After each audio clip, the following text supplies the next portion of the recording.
Bonjour petit historien, nous nous retrouvons aujourd'hui pour réviser la notion d'histoire de la période de la Troisième République.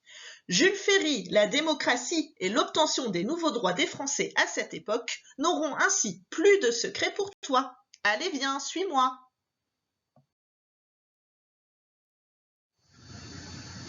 Chapitre 1. Comment la République et la démocratie s'installent-elles en France au XIXe siècle?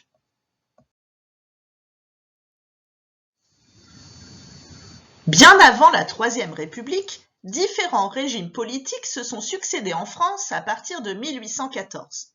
Tout d'abord, la monarchie de Louis XVIII, Charles X et Louis-Philippe. Ensuite, la Deuxième République, puis le Second Empire avec Napoléon III et enfin la Troisième République.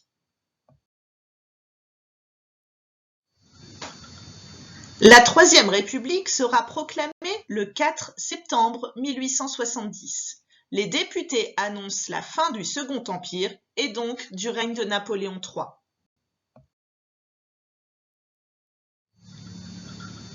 Durant la Troisième République, les Français vont obtenir de nouveaux droits.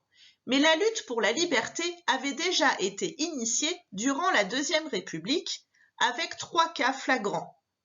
L'instauration du suffrage universel masculin, l'abolition de l'esclavage et la liberté de la presse.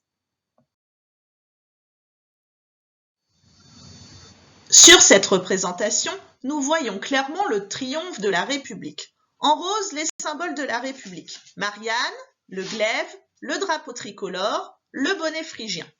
En bleu, nous trouvons l'héritier du trône de France. Nous le reconnaissons clairement avec son manteau et les fleurs de lys qui y sont brodées. Enfin, le symbole de l'Empire, où Napoléon III est représenté tout en bas. On voit bien qu'effectivement, les symboles de la République dominent les autres symboles de la monarchie et de l'Empire. En 1848, le suffrage universel apparaît en France.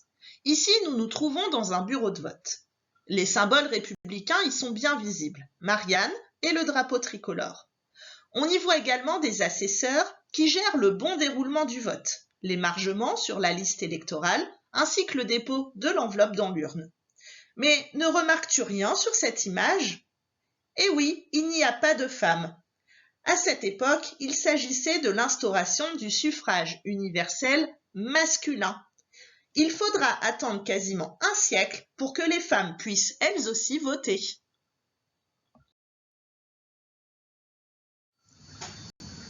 Il faut que tu saches que le droit de vote a longtemps été un privilège.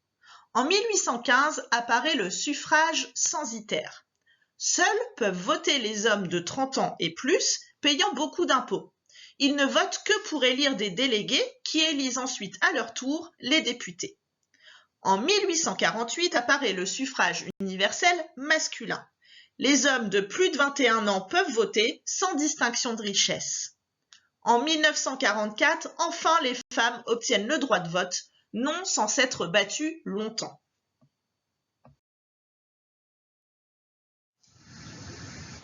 C'est sous le régime de la République que les Français et les Françaises obtiennent le plus de droits. En 1864, ils obtiennent le droit de grève. En 1880, 2 nouveaux droits sont rajoutés, la liberté de réunion ainsi que la liberté de la presse. Le régime de la République est un régime démocratique. Mais alors, où s'exerce la vie démocratique en France? Eh bien, elle s'exerce dans la Chambre des députés. C'est le lieu où les représentants du peuple débattent des lois à adopter et de l'action du gouvernement, dans ce que l'on appelle un hémicycle. Chapitre 2. L'école de Jules Ferry et les symboles de la République. L'homme que tu vois sur cette photo est Jules Ferry. Il fait des études pour devenir avocat. C'est une grande chance car à l'époque, tout le monde ne pouvait pas étudier car l'instruction était payante. Son diplôme d'avocat obtenu, il rencontre des grands hommes de son époque. Il décide de se lancer dans la politique et devient député en 1869 et même ministre de l'Instruction. C'est en 1881 et 1882 qu'il crée de nouvelles lois pour l'école. Désormais, elle est obligatoire, gratuite et laïque pour les enfants aussi bien garçons que filles entre 6 et 13 ans.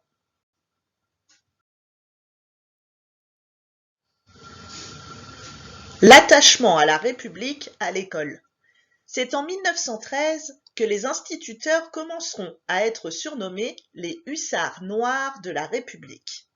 Cette expression, utilisée par l'écrivain Charles Péguy, met en lumière le rôle des instituteurs qui transmettaient les valeurs républicaines aux jeunes générations par le biais de l'éducation.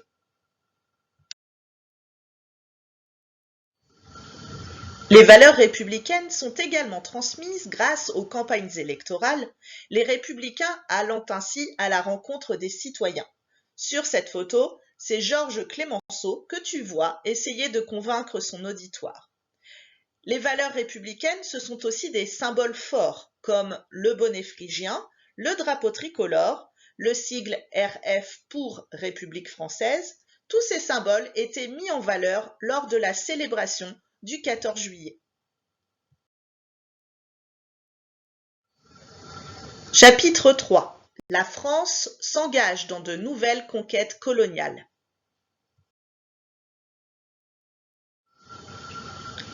Part sombre de cette époque, c'est également sous la Troisième République que la France s'engage dans de nouvelles conquêtes coloniales, en Afrique et en Asie particulièrement.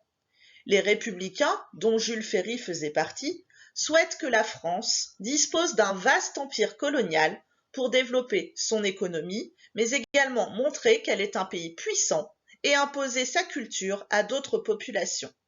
Les populations colonisées sont très durement traitées, notamment à cause du travail forcé. En Afrique, c'est l'Algérie qui fut le premier pays colonisé, et en Asie, l'Indochine.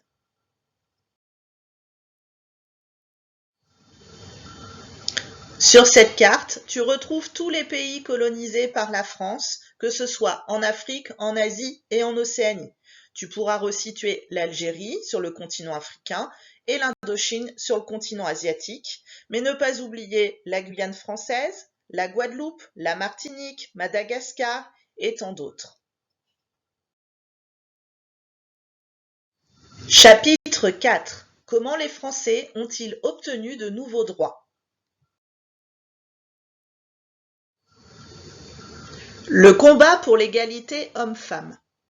Comme nous l'avons vu précédemment, le suffrage universel ne fut un droit longtemps acquis que par les hommes. Après s'être longtemps battus pour ce même droit, les femmes finissent par l'obtenir en 1944. De même, les travailleurs revendiquent de meilleures conditions de travail grâce à la création des syndicats. En 1936, ils obtiennent les premiers congés payés qui marqueront alors le début de l'amélioration de leurs conditions de travail.